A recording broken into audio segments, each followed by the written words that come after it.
ओम गणपतये नमः। ओम सरस्वतये नमः। प्यारे बच्चों, पिछले वीडियो में हमने 12वीं कक्षा की संस्कृत की पाठ्य पुस्तक शाश्वती भाग 2 के द्वितीय पाठ रघुकोट संवाद के 12 श्लोक पढ़े थे।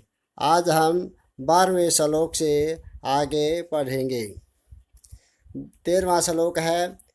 निर्बंध संजात रुषार्थकार्षम अचिंतयित्वा गुरुणाः मुक्त वित्तस्य विद्या परिसंख्यामि कोटि चतस्रो दश चाहरेति कोटि चतस्रो दश चाहरेति। इस श्लोक में वह तंतु के शिष्य कोच राजा रघु को कहते हैं। निर्बंध संजात रुषार्थ कार्षम। निर्बंध माने होता है बंधन से रहित, अर्थात बार बार। निर्बंधेन संजाता रुषा यस्य तेन इति। तो इस प्रकार यहाँ पर यह बहुव्रीहि समास बन जाएगा। निर्बंधेन कि बंधन से उत्पन्न होने वाले, अर्थात बार बार प्रार्थना करने से उत्पन्न होने वाले क्रोध वाले। अर्थकार्षम माने निर्धनता और अचिंतयित्वा। अर्थकार्षम प्लस अचिंतयित्वा, चिंता न करके। चिंतयित्वा माने चिंता करके और अचिंतयित्वा माने चिंता न करके। गुरुणा प्लस अहम प्लस उक्त है। गुरुणा माने गुरुजी ने, अहम माने मुझे और उक्त माने कहा कि बार बार प्रार्थना करने से उत्पन्न क्रोध वाले गुरुजी ने अर्थकार्षम अचिंतयित्वा, निर्धनता का विचार न करके। निर्धनता किसके? मेरी, यानी मेरी निर्धनता का विचार न करके अहम उक्त है, मुझे कहा। क्या कहा? वित्तस्य विद्या परिसंख्यामि। विद्या परिसंख्यामि के विद्या की संख्या के अनुसार। जो वर्तंतों ने कोच को 14 विद्या पढ़ाए थे और वर्तंतों ने कोच से 14 करोड़ विद्या सोने की मोहरे मांग ली। तो इस प्रकार विद्या के संख्या के अनुसार मुझे कोटि चतस्रो 10 चाहरेति कि चतस्र माने 4, 10 माने 10 और 4 14 है और कोटि माने करोड़। तो इस प्रकार 14 करोड़ सोने की मोहरे आहर लेकर आओ। अगला श्लोक है 14वां श्लोक। इत्थं द्विजराज कांते रावेदितो वेद वेदां वरेण एनो निवृत्तेन्द्रियवृत्तिरेनं जगाद भूयो जगदेकनाथ। इस श्लोक में भी रघु है, जो राजा रघु है, वो कोच को कहते हैं इत्थम माने इस प्रकार। द्विज माने ब्राह्मण के द्वारा, द्विज माने ब्राह्मण होता है। द्विज राज कांति, द्विज राज माने होता है चंद्रमा, और उस चंद्रमा के कांति के समान। आवेदित माने निवेदन किया गया। वेद विदाम वरेण, वेद विद्याओं को जानने वालों में श्रेष्ठ। वरेण माने श्रेष्ठ और द्विजेन माने उस ब्राह्मण के द्वारा।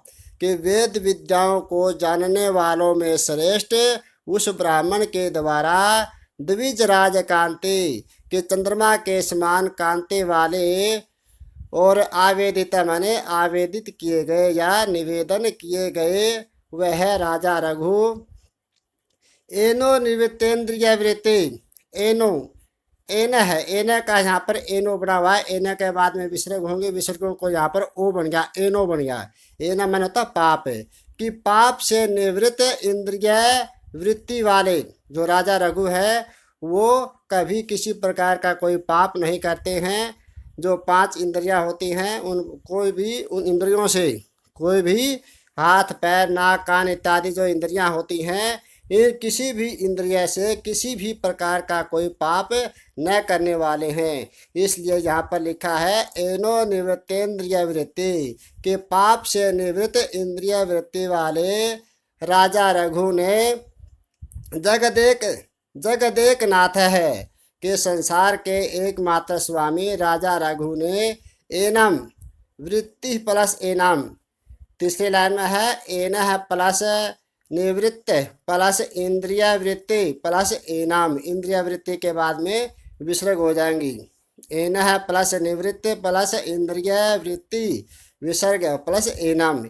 एनम माने होता है कोच को, और पहला जो एन था वो पाप है, कि एनम कोच को जगाद भूयो, भूयो जगाद की बार फिर से कहा, कि जगदेक नाथ है एकमात्र संसार के स्वामी राजा रघु ने कोच को फिर से कहा। एक बार पहले कहा था, दोबारा फिर उसने कहा।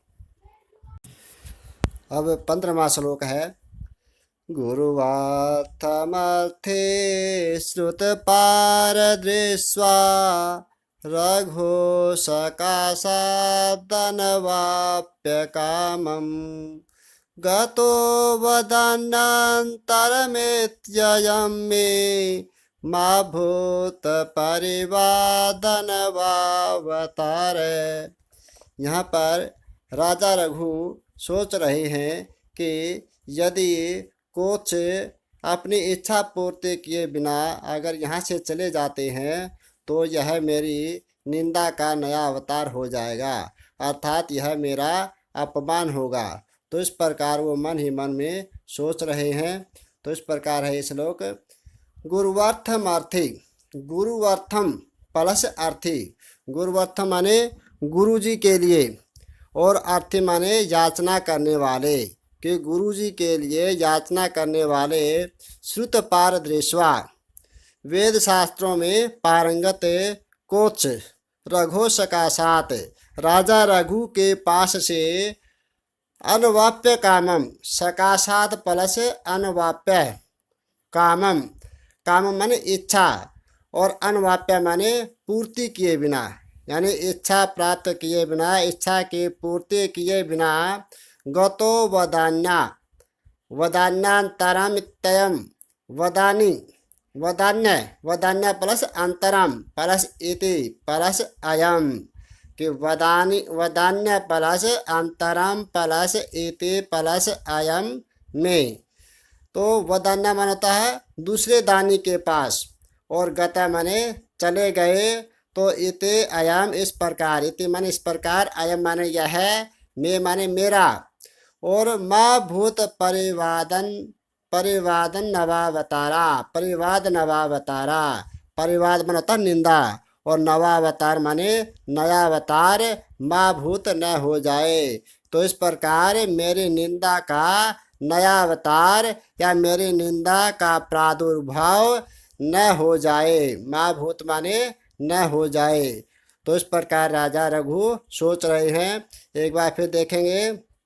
गुरुवार्थमर्थे, के गुरु जी के लिए याचना करने वाले श्रुत पारदृश्वा, वेद शास्त्रों में पारंगत कोच रघो सकाशात, राजा रघु के पास से अनवाप्य कामम, इच्छा पूर्ति किए बिना गतो वदान्य अंतरम, किसी दूसरे दानी के पास चले जाते हैं। इति अयम इस प्रकार, अयम में यह मेरा, परिवाद नवावतार है निंदा का नया अवतार, माँ भूत न हो जाए। तो इस प्रकार राजा रघु सोच रहे हैं। अगला श्लोक है 16 का श्लोक। स त्वं प्रशस्ते महिते मदीये वसं चतुर्थोऽग्निरेवाग्नगारे द्वितान्यहान्यरसिसोरुमर्रन् यावद्दते साधयितुं त्वदर्थम। यहाँ पर राजा रघु कोच को कहते हैं कि स त्वं प्रशस्ते महिते मदीये, कि स त्वं वह तुम, प्रशस्ते माने प्रशंसनीय, महति माने विशाल, मदीय माने मेरी, कि मेरे इस प्रशंसनीय और महान। दूसरी लाइन के आखिरी में है अग्न्यगारे। अग्न्यगारे मन होता है यज्ञशाला में, कि मेरे इस यज्ञशाला में चतुर्थो चतुर्थो अग्निरेव, कि चतुर्थ अग्नि के समान, चौथी अग्नि के समान वसन माने रहते हुए। यहाँ पर इसकी संधि विच्छेद हो जाएगी। वसन प्लस चतुर्थ प्लस अग्नि प्लस इव प्लस आग्न्यगारे। फिर देखेंगे संधि, वसन वसन माने रहते हुए, वसन प्लस चतुर्थ है प्लस अग्नि विसर्ग हो जाएंगे प्लस इव और प्लस आग्न्यगारे।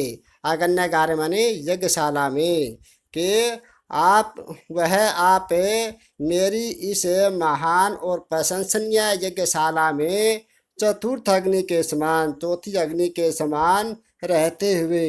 यज्ञशाला में 3 अग्नियां होते हैं और चौथे इस कोत्स को चौथी अग्नि के समान माना है, सम्माननीय माना है। जो अग्नियां होती हैं यज्ञशाला में वो सम्माननीय होती हैं, और यहाँ पर कोत्स को भी अग्नि के समान ही सम्माननीय माना है, इसलिए कोत्स को चतुर्थ अग्नि का नाम दिया है।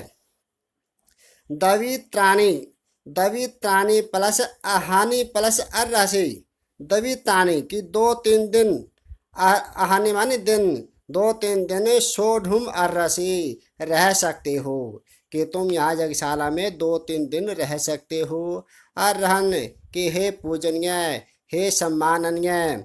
यावत यावत प्लस यते साधे तुम तवद अर्थम। तवद अर्थ माने आपके लिए, यावत माने जब तक, आपकी सिद्धि के लिए जब तक मैं यते, यते माने प्रयत्न करता हूँ, साध हेतु मैंने सिद्धि के लिए, कि जब तक मैं आपकी सिद्धि के लिए, आपके प्रयोजन की सिद्धि के लिए प्रयत्न करता हूँ। प्यारे बच्चों, आज हमने रघुकोट संवाद के 13 से 16 तक 4 श्लोक पढ़े। शेष 4 श्लोक हम अगले वीडियो में पढ़ेंगे। तब तक आप इन श्लोकों का सरलार्थ अपनी कॉपी में लिखें और उसको याद करें। जय तु भारती, जय तु संस्कृतम।